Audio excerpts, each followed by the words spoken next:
A música O Evangelho de Fariseus, ela é bíblica? Vamos fazer agora uma análise teológica minuciosa. E eu já quero te adiantar, hein? Essa música não é uma adoração, ela não é um louvor, e eu vou explicar o porquê. Transmitido exclusivamente através de seu canal oficial no YouTube, o Dom Reality 2024 é um programa de talentos gospel e foi concebido com o objetivo de descobrir e revelar novos talentos da música gospel em todo o Brasil. Uma das participantes é Aimee Rocha, de 28 anos, que é natural de Belém, no Pará, mas atualmente mora em Redenção, no sul do estado. Em um dos episódios do programa, Aimee apresentou uma música intitulada de O Evangelho de Fariseus. Arrancou muitas lágrimas, levantou muitos elogios, mas também muitas críticas. Pessoas do mundo gospel, tais como Vanilda Bordieri, pastor Eliseu Rodrigues, pastor André Valadão, Caio Fábio, pastor Antônio Júnior e muitos outros deram a sua opinião a respeito. Mas até agora eu não vi ninguém fazendo uma análise teológica minuciosa e bíblica. É o que nós vamos fazer neste exato momento. Então deixa já o seu like neste vídeo e nós vamos pegar então a letra dessa música e vamos passar pela peneira bíblica e vamos ver o que é que vai sair do outro lado. E eu vou explicar o porquê que essa música não é uma adoração, porquê que ela não pode ser considerada como um louvor. Fala, meus queridos, tudo na paz? Para quem não me conhece, eu sou o evangelista Cláudio Martins, tenho bacharelado em teologia, mestrado em escatologia, ensino a palavra de Deus há muitos e muitos anos. E o que nós vamos fazer aqui agora é uma análise teológica da letra O Evangelho de Fariseus, a música da Aimee, e nós vamos entender e compreender biblicamente se essa letra aqui tem coerência ou não. E para que didaticamente fique mais compreensível, nós vamos dividir essa letra por partes e discorrer assim, parte por parte, vamos estar analisando e vai ser bênção de Deus para as nossas vidas. Fazemos campanhas para nós mesmos, eventos para nós mesmos. Estocamos o maná para nós. Já começou errado, né? Por quê? Porque a referência dessa letra, dessa parte aqui, dessa primeira parte, está ali em Êxodo, capítulo de número 16. E se nós olharmos para o verso de número 16, nós vamos entender que o maná, ele tinha que ser colhido e ajuntado para nós mesmos, tá? Então eu tinha que ajuntar o maná para mim, para as pessoas que estavam ali na minha tenda, segundo a necessidade ali de cada um. E eu não podia juntar maná para vários dias, né? Para outro dia eu não podia, mas eu podia juntar maná o suficiente para cada pessoa que estava ali na tenda. Então, sim, ajuntar maná para nós mesmos é assim que funcionava, é assim que está ali no verso. Êxodo capítulo 16, verso de número 16, que diz assim, ó: Esta é a palavra que o Senhor tem mandado, colhei dele cada um conforme o que pode comer, um homer por cabeça. Segundo o número das vossas almas, cada um tomará para os que se acharem na sua tenda. O maná tinha que ser colhido e ajuntado para nós mesmos. A referência da letra dessa música, ela começa a ficar vaga ali. A não ser que a referência seja ali do verso de número 19, verso de número 20, onde o maná não poderia ser estocado para outros dias, a não ser na sexta-feira, que podia então colher em dobro, porque no sábado não podia sair para colher. Por quê? Porque era dia santo do Senhor e não poderia ter trabalho nenhum. Deus me diz que não haverá trabalho no sábado, vocês descansarão. Não recolherão o maná nesse dia, mas no sexto dia recolherão uma quantidade dupla que não apodrecerá. Então tudo bem, ok, ali poderia estocar maná para outro dia, mas nos outros dias não. Eu não poderia estocar para outros dias, mas eu poderia estocar, digamos assim, para o mesmo dia, segundo a minha necessidade e a necessidade daqueles que estavam ali na minha tenda. Recolham a porção de um dia, porque a cada dia o Senhor proverá as suas necessidades. Se não tiverem fé no Senhor e pegarem mais, apodrecerá. Então a letra dessa música, esta parte, estocando o maná para nós mesmos, ela começa a ficar vaga porque eu não consigo encontrar apoio bíblico para isso, tá? O maná tinha que ser estocado para nós mesmos por um dia. No outro dia, colhe de novo. Simples assim. Então a letra começa a ficar vaga. Então, dentro da teologia, esta parte, essa colocação, né, da letra da música, ela passa a não ser tão louvável assim, passa a não ter base. Oramos por nós e pelos nossos, o reino virou negócio. O dízimo importa mais do que os corações. Essa segunda parte aí que nós dividimos fala de egoísmo, fala de egocentrismo, né? E lógico, a Bíblia era contra isso, né? O próprio Jesus ali pregou contra isso, né? Indiretamente, quando ele disse ali em Mateus capítulo 22, verso de número 39, dizendo: ame ao seu próximo como a ti mesmo. Então várias passagens da Bíblia contra o egoísmo, né? O profeta Zacarias era contra o egoísmo, não pregava isso assim de forma assim direta contra o egoísmo, mas a sua mensagem era contra o egoísmo. O profeta Ageu, na verdade Zacarias, ele profetizou ali alguns meses depois do profeta Ageu, e a profecia deles era contra o povo que estava preocupado em construir a sua casa, construir ali a sua vida, e se esqueceu do espiritual, se esqueceu do templo ali, da casa do Senhor. Inclusive ali no capítulo 7, no verso 5 e 6 de Zacarias, parte do povo procurou ali os sacerdotes, perguntando para eles: será que a gente deve continuar jejuando como nós fazíamos ali quando nós estávamos ali na Babilônia, coisa e tal? E Deus então usa o profeta Zacarias, né? Fala ali com o povo, dizendo: olha, mas quando vocês jejuavam, vocês não faziam isso para vocês mesmos?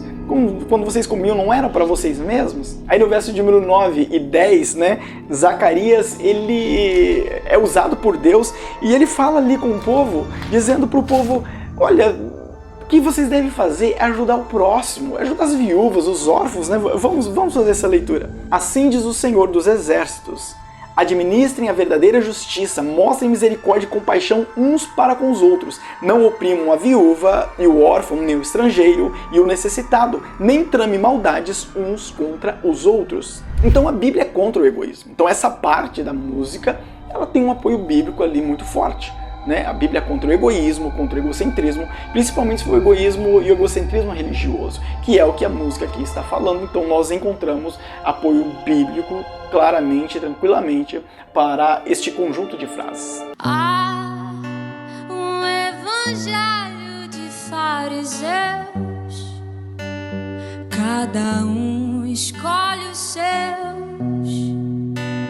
e se inflamam na bolha do sistema. Há um evangelho de fariseus, né? Inclusive é o título da música. Bom, o que é evangelho? A palavra evangelho vem do grego euangelion, né? Eu, que seria bom, e angelion, que seria mensagem. Então, evangelho seria uma boa mensagem, ou boas novas, né? Como nós conhecemos. E fariseus. Quem eram os fariseus? Os fariseus eram um grupo de religiosos judeus que prezavam muito pela santidade exterior. O próprio Jesus disse que eles colocavam carga sobre o povo que nem eles mesmos podiam carregar. Em outras ocasiões, Jesus chama eles de hipócritas, né? Porque eles mostravam ali uma santidade que, na verdade, eles não tinham. Esse era o grupo de fariseus. Então, quando fala o evangelho de fariseus, nós subentendemos que seria então uma mensagem, né, as boas novas, só que não vindo de Jesus, e sim de pessoas que têm um comportamento farisaico, já que os fariseus hoje não existem, mas o comportamento farisaico de fato existe. Então o evangelho de fariseus, eu acredito então que seria as boas novas, vinda não de Jesus, mas de pessoas que têm um comportamento farisaico. Mas ela continua, né? Cada um escolhe os seus e se inflamam na bolha do sistema.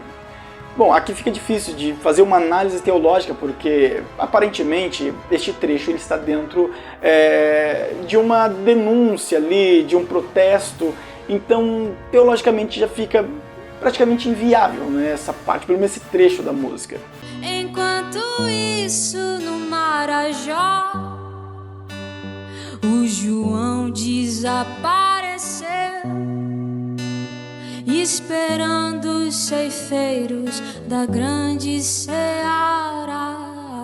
Bom, quando fala do Marajó, aqui se refere à ilha do Marajó, tá na cara que então é uma denúncia, né? Nós vemos claramente que é uma denúncia.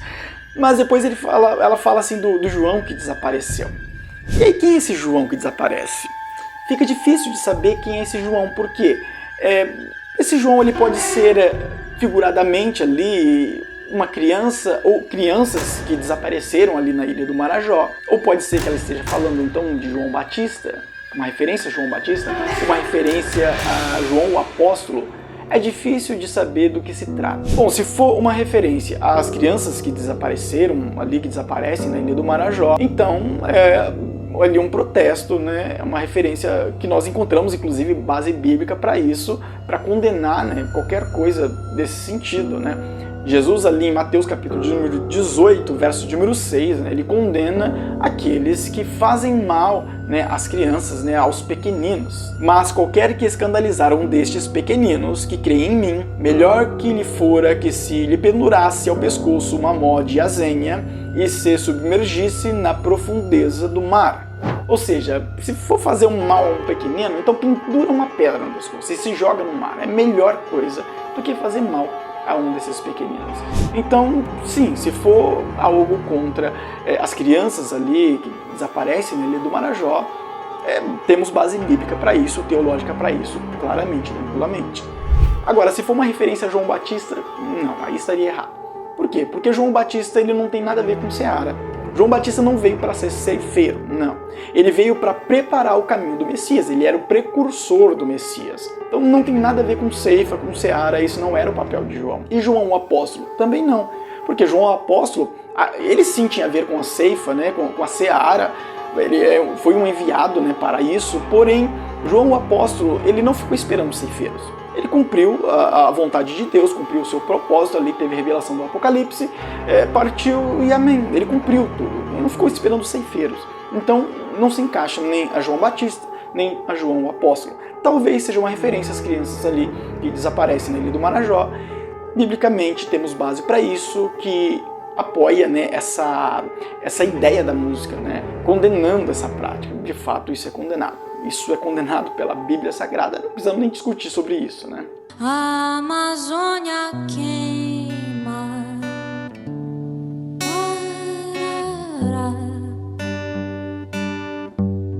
uma criança morre,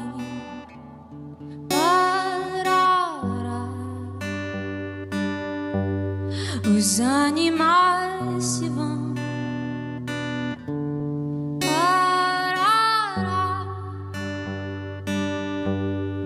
Superaquecidos pelo ego dos irmãos. Aqui ainda continua sendo parte de um protesto. Na verdade, se formos analisar essa música, ela é inteirinha um protesto, né?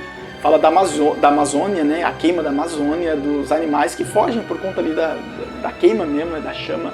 E fala do ego dos irmãos. De novo falando sobre egoísmo, sobre egocentrismo, já falamos sobre isso, a Bíblia condena isso e existe base bíblica para isso, claramente. E esse egoísmo aqui é o egoísmo na comunidade religiosa, é algo muito forte. E existe, de fato existe egoísmo na comunidade religiosa.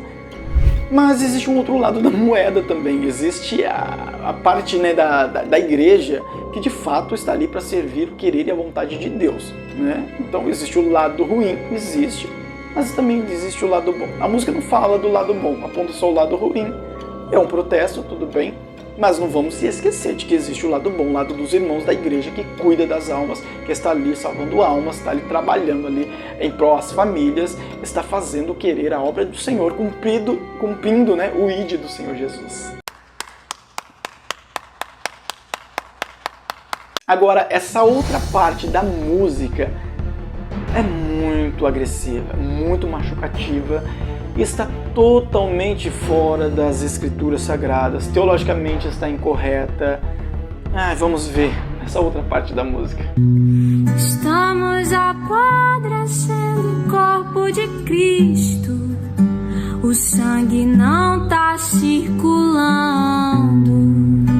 o sangue tá coagulando. Está errado, está errado, está errado, está errado.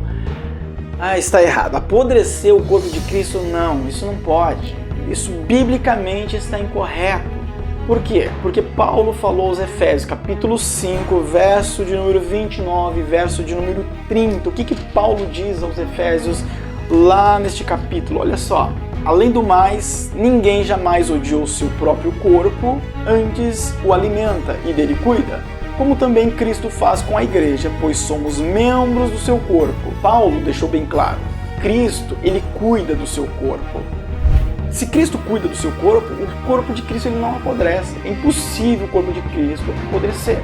Por quê? Porque o corpo de Cristo ele é perfeito. E quem está cuidando do corpo? O próprio Cristo. Se eu faço parte do corpo de Cristo e eu me torno podre, automaticamente eu deixo de fazer parte do corpo de Cristo. Então não tem como o corpo de Cristo apodrecer. Se todos os membros do corpo eles começam a apodrecer, eles estão sendo desligados do corpo, já não mais faz parte do corpo. Porque o corpo de Cristo ele é perfeito. Porque Paulo diz, Cristo cuida do seu corpo. Então se Cristo deixar o seu corpo se Cristo deixar o seu corpo apodrecer, então Cristo não está cuidando do seu corpo. Então Efésios 5, 29 e 30 é mentira. E Paulo está mentindo. Então, teologicamente, esta frase, esta colocação, ela não tem pauta, ela não tem base. Ela se torna até herética. Por conta disso, o corpo de Cristo ele não pode apodrecer. Aí diz que o sangue não está circulando, o sangue não está coagulando, apontando para o apodrecimento do corpo de Cristo mesmo, né? Nós temos que tomar cuidado, amados, com letras de algumas músicas, porque podem ser bonitas, chamar a atenção, né? E pode ter até nexo dentro da letra propriamente dita ali, tal, mas se nós colocarmos na Bíblia Sagrada, formos ali trazer uma apuração ali, uma análise minuciosa, nós vamos ver que biblicamente não está correta. Então nós temos que tomar cuidado com isso, porque nós podemos estar cantando coisas que na verdade a Bíblia não apoia. Isso obviamente que não é correto, né?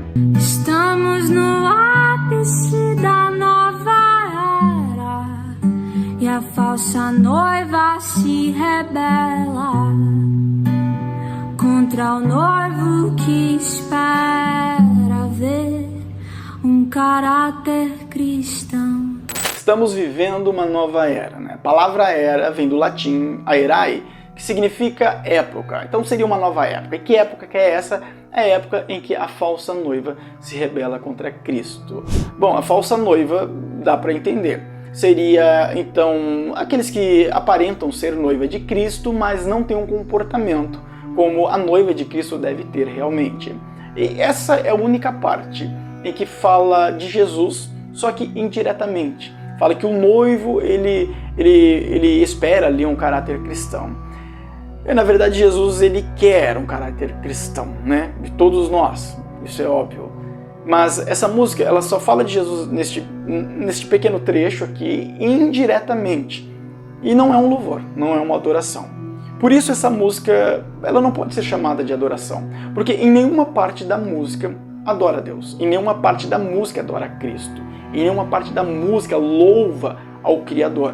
Não, essa música é um protesto. Está na cara que ela é um protesto, é uma denúncia, ela é um desabafo, mas está longe de ser uma adoração. Por quê? Porque não tem nela nenhum trecho que adora a Deus. Não tem nenhum trecho que louva a Deus, que engrandece ao Senhor ali, ao Criador, enfim, né, em nenhum trecho. Só nessa parte que fala de Jesus, indiretamente, falando que ele espera um caráter cristão. E eu diria que, não, Jesus ele não espera, ele quer um caráter cristão de todos nós.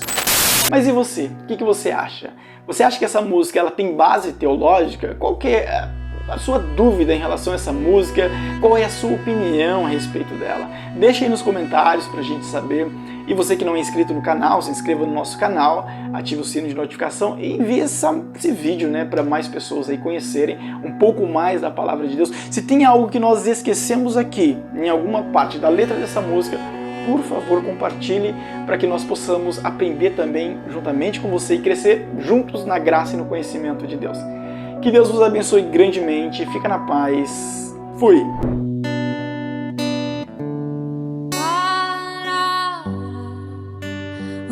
Evangelho de fariseu.